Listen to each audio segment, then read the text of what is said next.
Mandla, comrades, thank you very much, Comrade Nopala.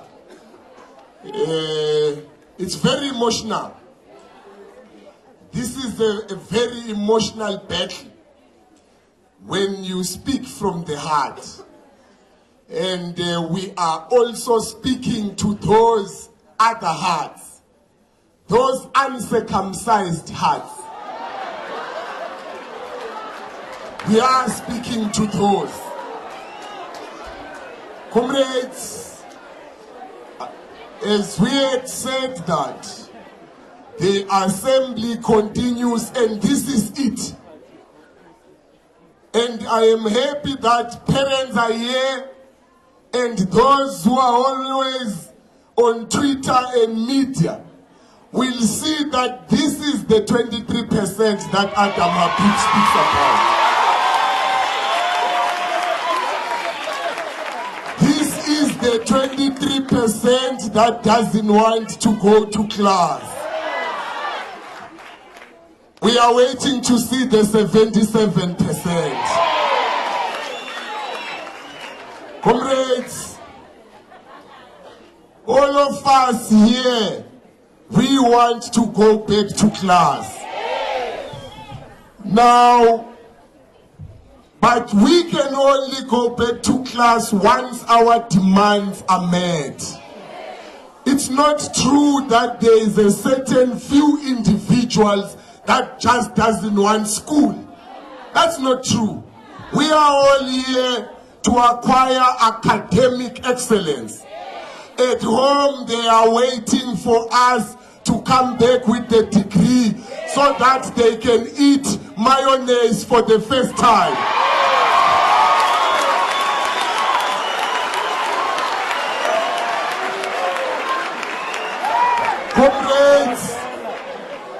Comrades, as the black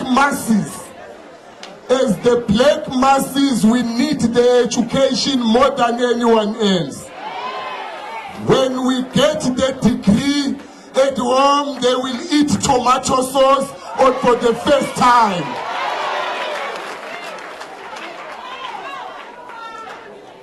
That's the reality. Now, nobody then can come here and tell us that we don't want education, because nobody knows where we come from. Some of us here, your parents are selling mhodu. Some of you, your parents are selling scopo. Some of you, your parents are farm workers and farm dwellers. They rely on the degree so that you can provide a better life for your parents. Now, the reality of the matter then, NSFAS doesn't allow that. It doesn't allow that once you graduate, you can take your parents out of abject poverty. NSFAS itself is a scheme that was meant to subject black graduates to abject poverty until they die. Comrades, you pay NSFAS, you don't finish. It's a loan, it has interest, it accumulates. When you chase, it opens. When you chase, it opens.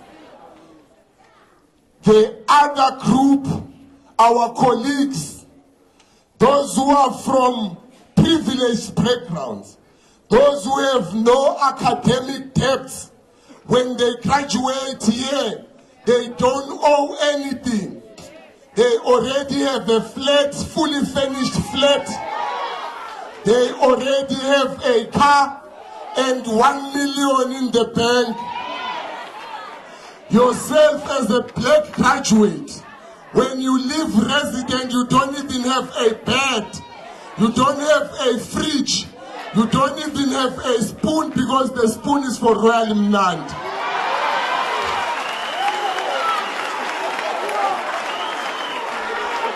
Now, comrades, it is also true that black graduates don't earn the same salary as white graduates. Even if you have the same qualifications, you are doing the same job, but you don't earn the same salary. That's what we talk about, free decolonized education. We include that as well. We are leveling the ground. We are saying we also don't want to have graduate debts. We want to live here with no debts, go to workplace and be able to provide at home and take out our people out of abject poverty. That's what we are crying for here. I'm going to ask Professor to speak on behalf of the academics, Professor, because we have the academics here. So now, Habib Adam must then tell us how the year will be wasted, because academics are here. Thank you very much, Professor.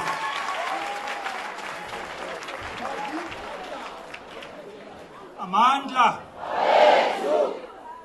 Comrades, students and parents, workers, this morning we got a notice to say that the assembly has been postponed.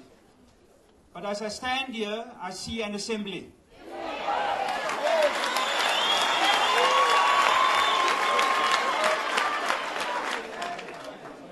You will know that academics nationally call for a day of action today. And the academics at Wits planned their day of action, the picket, at 9 o'clock. Believing that there would be an assembly, we were going to march here and join the assembly. Because the assembly was postponed, or at least the formal assembly was postponed, academics decided to meet in Solomon House after our picket. We had a discussion there about the consequences of the postponement of the assembly. We then received a message from your leadership requesting us to come here. That meeting mandated me to speak and report to you what was discussed at that meeting. I should also say to you that the meeting decided to all convene at this assembly. So all the academics who were there are now here.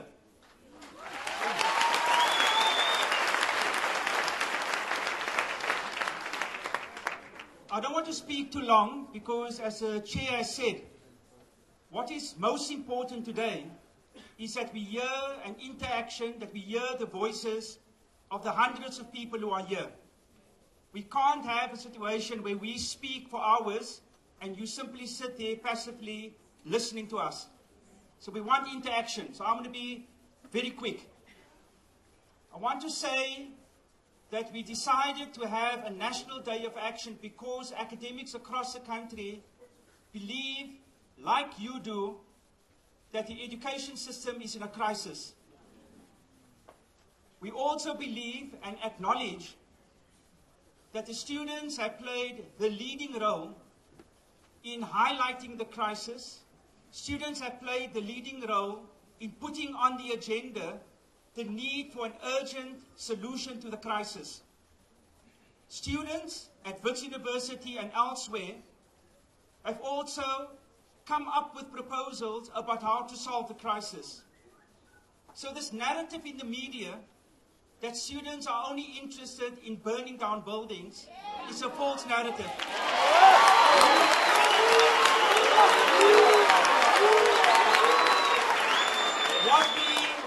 What I have seen over many, many years, I never see in the media of students sitting down, debating issues, disagreeing amongst one another, and people worry. They say, why are students disagreeing? This worries me. We are at a university where students are supposed to disagree. We are at a university because people who are here can think for themselves.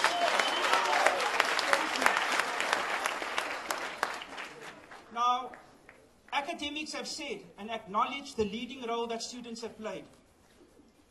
And we decided over many, many months that it's time for academics nationally to make their collective voices heard. And we have focused on a couple of key issues. One, at our university and elsewhere, because of the decrease in state subsidy to universities, we are having to make decisions about what to cut at universities. We don't want to do that. We have, over the last 20 years, have seen a transformation in the kind of student who comes to university, and you can see this year. Wits now has more than 50% of its students being black students. We still have a long way to go for Wits to be truly representative of the country, but we're getting there. However, even as we have massified, the state has not matched that massification with appropriate funding. In my view, that is a consequence of the decision in 1996 to adopt GEAR. It's a neoliberal logic, at the heart of which is the commodification of education. So, when academics say we need to increase the state subsidy, we are sending a very clear message that we as academics support education as a public good. That education is not a privilege. On radio you hear education is a privilege. It's not. Education is a right. Academics are standing up and saying we must protect education, higher education, and basic education as a public good.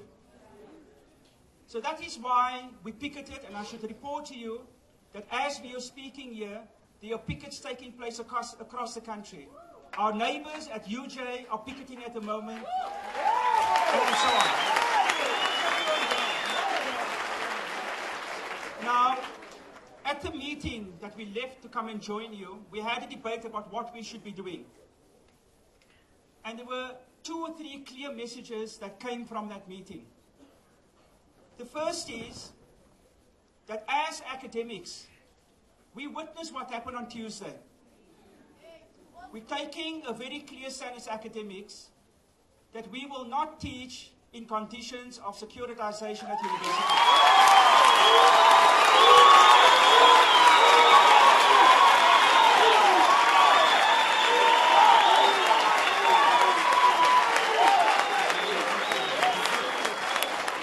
Universities are places of teaching, of learning, of research, where the university community, students are at the heart of that. Academics, workers who are part of our community, and administrators, we must defend the space. We must defend the space as a public good. When we allow bouncers to come onto the university, when we allow the police to come onto the university, we are handing over our public good, our public space to security, and we won't stand for that.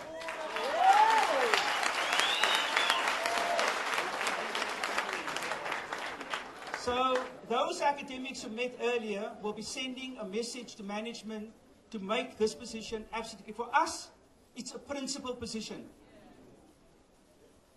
The second issue that we discussed was that we are deeply concerned about the decision to postpone this assembly.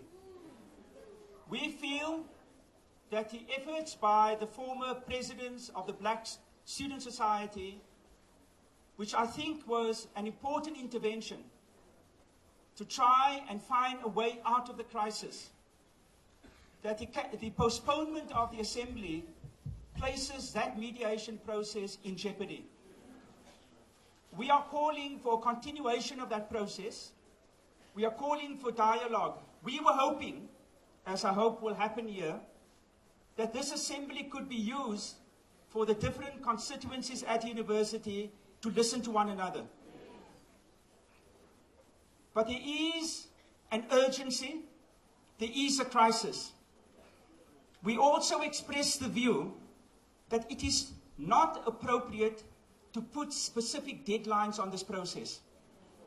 Because when you say a particular kind of assembly must happen on Friday, when you say that the university must open on Monday, then you are creating obstacles in the way of having a dialogue and engaging in a process of negotiation. From what I have heard, students are saying that they want the university to open. They want the academic year to be completed. Academics support that view. But it can't just be open, or what we can't have is to have it open in the way that was attempted on Tuesday. We can't have that. So, to conclude, the academics are going to express their views to management. We will report to them what I've reported now. We're going to make every effort over the next few days, and however long it takes, to support the campaign. And you will have seen our banners and posters this morning, that academics are very clear, and this was, by the way, in the statement that was going to be presented to the Assembly, that we support the idea of free education for all. That is what unites us. And we have to make every effort to get together to ensure, in my view, that what we achieve is a decolonized, public African university. Amandla.